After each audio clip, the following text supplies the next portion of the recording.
Hello students, I am Alam Bhatt from GIC Mulakot Champawat active and passive voice के episode 2 video के साथ मैं आपके सामने हाजिर हूँ। शायद आपको बेसब्री से मेरे इस वीडियो का इंतज़ार भी रहा होगा क्योंकि एपिसोड 2 आपके लिए पैसिव वॉइस सीखने के लिए बहुत ही इम्पोर्टेंट वीडियो होने वाला है, क्योंकि इसमें मैं आपके लिए लेके आया हूँ general rules to change the voice. लेकिन जो एपिसोड 1 था, इससे पिछला वाला जो मैंने वीडियो आपको दिखाया था, वो वीडियो पीपीटी के थ्रू मैंने बनाया था, लेकिन उसमें वो मज़ा नहीं आ रहा था क्योंकि क्लासरूम वाला उसमें टच नहीं आ पा रहा था। क्लासरूम वाला जो फीलिंग थी वो नहीं आ पा रही थी। तो इसलिए मैंने सोचा कि ये वाला जो वीडियो जो कि बहुत इंपॉर्टेंट है, क्योंकि इसमें रूल्स सीखने हैं आपको। अगर रूल्स नहीं आएंगे तो आप फिर चेंज भी नहीं कर पाएंगे एक्टिव से पैसिव में। इसलिए मैं इस वीडियो को एकदम क्लासरूम वाले माहौल के साथ लेके आ रहा हूँ आपके सामने। और ये सारी चीज़ें मैंने यहाँ पे पहले लिख दी हैं, एक्टिव वॉइस से पैसिव वॉइस में चेंज करने के लिए कौन कौन से रूल्स लगेंगे। जो सिक्स रूल्स हैं, मेन रूल्स हैं एक्टिव वॉइस से पैसिव वॉइस में बदलने के लिए, वो रूल्स मैंने यहाँ पे लिखे हुए हैं। आप इनको देखेंगे और मैं इनको साथ ही साथ समझाते भी जाऊँगा, बिल्कुल ब्लैक बोर्ड की तरह। आप समझ लो कि ब्लैक बोर्ड ही है ये। तो ये रूल नंबर 1 है। देखिए रूल नंबर 1 क्या है?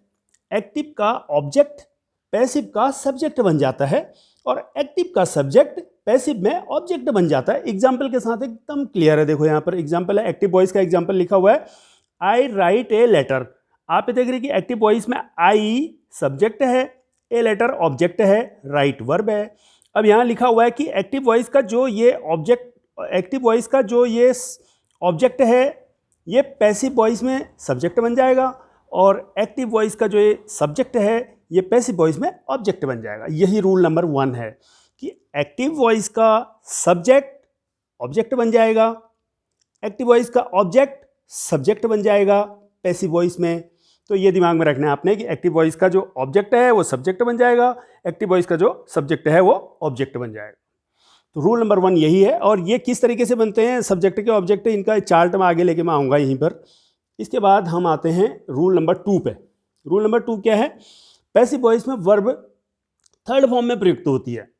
ये ध्यान रखना आपने कि पैसिव वॉइस में जो वर्ब होगी उसकी हमेशा थर्ड फॉर्म ही लगेगी, वो टेंस के किसी भी फॉर्म में। तो हर एक टेंस के जितने भी फॉर्म्स होंगी उन सब में थर्ड फॉर्म लगेगी वर्ब की। और उससे पहले ईजेएमआर वज वर बीन बीइंग का प्रयोग वाक्य के टेंस के अनुसार किया जाता है। वो जैसा टेंस होगा उसके हिसाब से वर्ब की थर्ड फॉर्म से पहले ईजेएमआर वज वर बीन बीइंग ये यूज हो जाएंगे। उसके बाद रूल नंबर 3 में हम आते हैं। रूल नंबर 3 क्या कहता है? पैसिव के सब्जेक्ट के अनुसार वर्ब सिंगुलर या प्लूरल लगेगी। बहुत इंपॉर्टेंट है और अक्सर बच्चे यहीं पर गलती भी करते हैं। यहाँ पर देखो क्या लिखा है, एग्जाम्पल देख लेते हैं, क्लियर हो जाएगी स्थिति। She is helping the students, ये एक्टिव वॉइस में है, she is helping the students active voice में है। पैसिव वॉइस में the students are being helped by her. Rule number 1 से क्लियर था कि जो ऑब्जेक्ट है वो सब्जेक्ट बनेगा और जो सब्जेक्ट है वो ऑब्जेक्ट बनेगा। अब यहाँ पर जो पहले सब्जेक्ट था वो सी था, सी सब्जेक्ट था, तो सी के साथ में ईज आया। सी के साथ में कौन सा वर्ब आया? ईज आया, हेल्पिंग वर्ब है यहाँ पर। और यहाँ पर द स्टूडेंट्स हो गया सब्जेक्ट अब, क्योंकि जो एक्टिव वॉइस का ऑब्जेक्ट था वो पैसिव वॉइस में सब्जेक्ट बन गया है। द स्टूडेंट्स इधर से इधर आ गया, तो द स्टूडेंट्स है, तो द स्टूडेंट्स के हिसाब से आर आएगा यहाँ पर। वर्ब सिंगुलर या प्लूरल लगेगी इसके हिसाब से, सब्जेक्ट के हिसाब से। जो भी सब्जेक्ट होगा पैसिव वॉइस का, जो भी सब्जेक्ट होगा उस सब्जेक्ट के हिसाब से यहाँ पर वर्ब सिंगुलर या प्लूरल लगेगी। यहाँ पर प्लूरल है द स्टूडेंट्स है तो आर लग गया, द स्टूडेंट होता तो इज लगता। ये सी है तो इज लगा। ये ऊपर देखिए नहीं कि ऊपर इज था तो यहाँ पर भी इज ही आएगा, ऐसे नहीं करना है। इसमें जो है, जो हमारा अब नया जो सब्जेक्ट बनेगा पैसिव वॉइस में, ऊपर के ऑब्जेक्ट के हिसाब से जो नया सब्जेक्ट बनेगा, उसी नए सब्जेक्ट के हिसाब से ही अब उसकी ये वर्ब लगेगी, चाहे ईजेएमआर वज वर्ब कुछ भी लगे, इसी के हिसाब से लगेगी। यहाँ पर तो स्टूडेंट्स है तो आर लग गया, वो तो टेंस के हिसाब से चेंज होगा, आर बीइंग। उसके बाद रूल नंबर 4 पर आते हैं। रूल नंबर 4 क्या है? रूल नंबर 4 में एकदम क्लियर है, इसमें बाय का यूज करने का लिखा हुआ है। पैसिव वॉइस में बाय का प्रयोग उन वाक्यों में एजेंट हित किया जाता है जहां कार्य किसी के द्वारा कराया जाता है।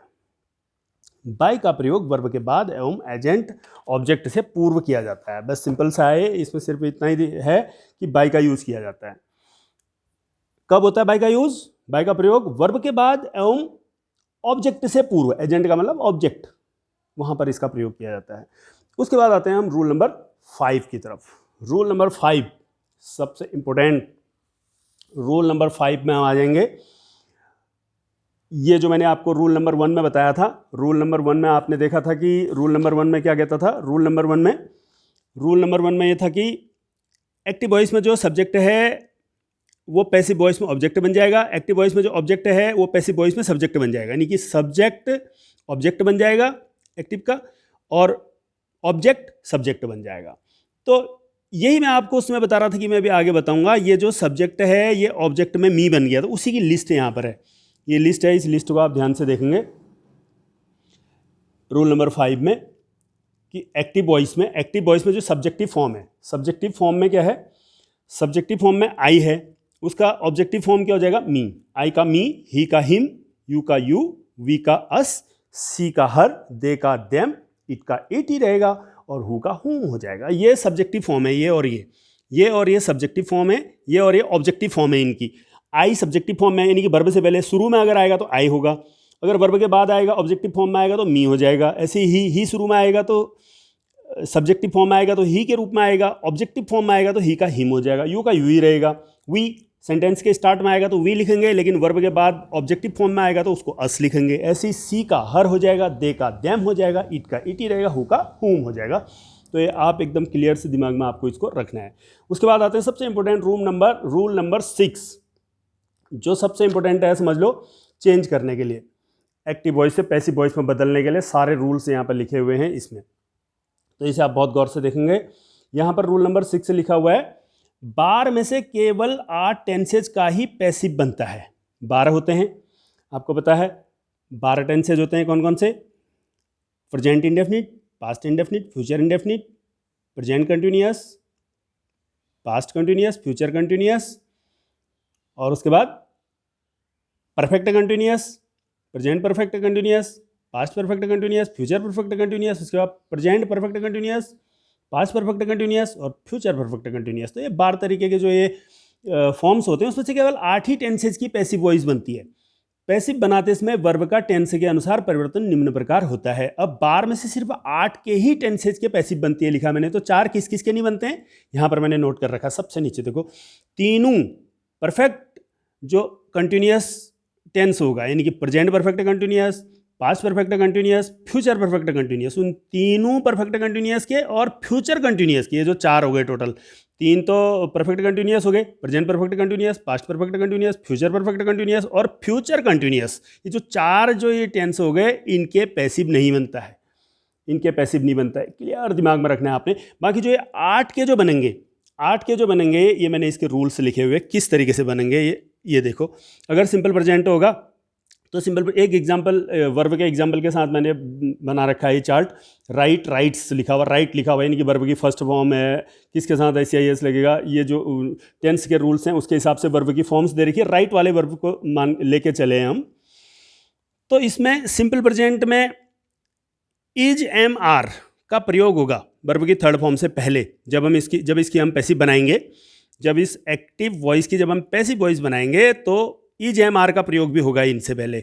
इज एम आर कैसे होंगे, इज एम आर कैसे आएंगे, सब्जेक्ट के हिसाब से, ये ध्यान देखना है। जो नया सब्जेक्ट हमारा पैसिव वॉइस का जो नया सब्जेक्ट बनेगा, उस नए सब्जेक्ट के हिसाब से इज एम आर का प्रयोग होगा और वर्ब की थर्ड फॉर्म आएगी। वर्ब की थर्ड फॉर्म तो सभी में आनी है, वो तो रूल में मैंने आपको पहले बता भी दिया था।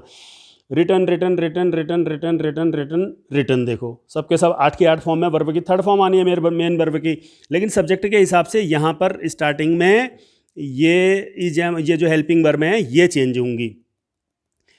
अब सिंपल पास्ट में क्या होता है, सिंपल पास्ट में रोट आता है, वैसे वर्ब की सेकंड फॉर्म आती है किसी भी सब्जेक्ट के साथ में, ये एक्टिव वॉइस में। लेकिन पैसिव वॉइस में वज वर आएगा और वर्ब की थर्ड फॉर्म आएगी, मतलब वर्ब की थर्ड फॉर्म से पहले वज वर का प्रयोग भी होगा।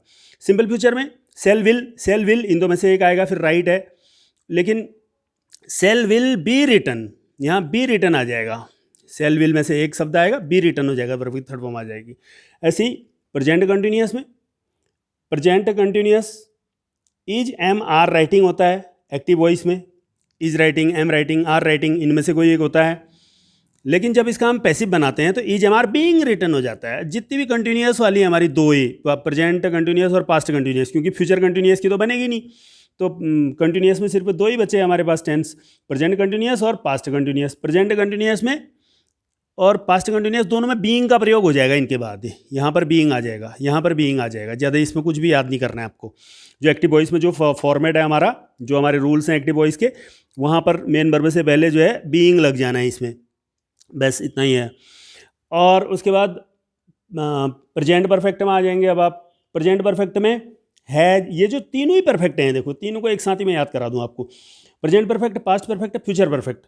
अगर आप इन तीनों को देखो तो तीनों में जो ये हमारा मेन वर्ब है उससे पहले बीन आ जाएगा, बस यही करना है। रिटर्न से पहले बीन आ गया, रिटर्न से पहले बीन आ गया, यहाँ भी रिटर्न से पहले बीन आ गया। देखो यानी कि जो यहाँ हैज, हैव, रिटर्न था। और वैसे भी परफेक्ट में तो यहाँ एक्टिव वॉइस में भी इधर थर्ड फॉर्म ही आती है परफेक्ट में। एक्टिव वॉइस की जो परफेक्ट फॉर्म होती हैं प्रेजेंट, पास्ट और फ्यूचर की, उनमें भी वर्ब की थर्ड फॉर्म ही आती है। वर्ब की थर्ड फॉर्म तो कॉमन हो गई, और इससे पहले सिर्फ बीन और लगा देना, बाकी यहाँ जैसा है वो सेम रहेगा दोनों में ही, तो याद करने के लिए आपका आसान रहेगा। तो इस तरीके से ये रूल्स आप एकदम से याद कर लो। और इसके बाद एपिसोड 3 के साथ, क्योंकि ज़्यादा लंबा वीडियो हो जाएगा तो फिर आपको भी मज़ा नहीं आएगा। रूल्स मैंने आपको फटाफट पढ़ा दिए हैं, वीडियो को पॉज करके आसानी से आप इसको देख सकते हैं चार्ट को, और बढ़िया से याद कर सकते हैं।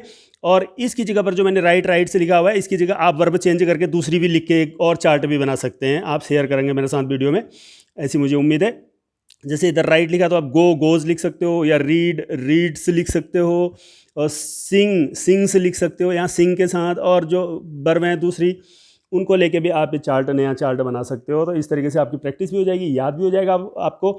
और अब जो मैं अगला एपिसोड लेने के लिए लेके आ रहा हूँ आपके सामने, एपिसोड 3, उसमें मैं प्रैक्टिकली आपको अब सेंटेंसेस लेके चलूँगा। कई सारे सेंटेंसेस की मैं प्रैक्टिस कराऊँगा आपको इसी के बेस पर, और आपके पूरा एकदम क्लियर हो जाएगा आपके दिमाग में। बहुत बढ़िया तरीके से आप एक्टिव से पैसिव में चेंज करने लग जाओगे। और जो आपके एग्जाम में मैंने आपको जो बताया था, क्वेश्चन नंबर 11 का पार्ट ए जो 2 नंबर का आता है, आप उसे पूरी तरह सॉल्व कर लोगे और आपके फुल मार्क्स आएंगे। और इसलिए आप अगला वीडियो जरूर देखें और ये चार्ट एकदम अच्छे से आप याद कर लें। Okay, thank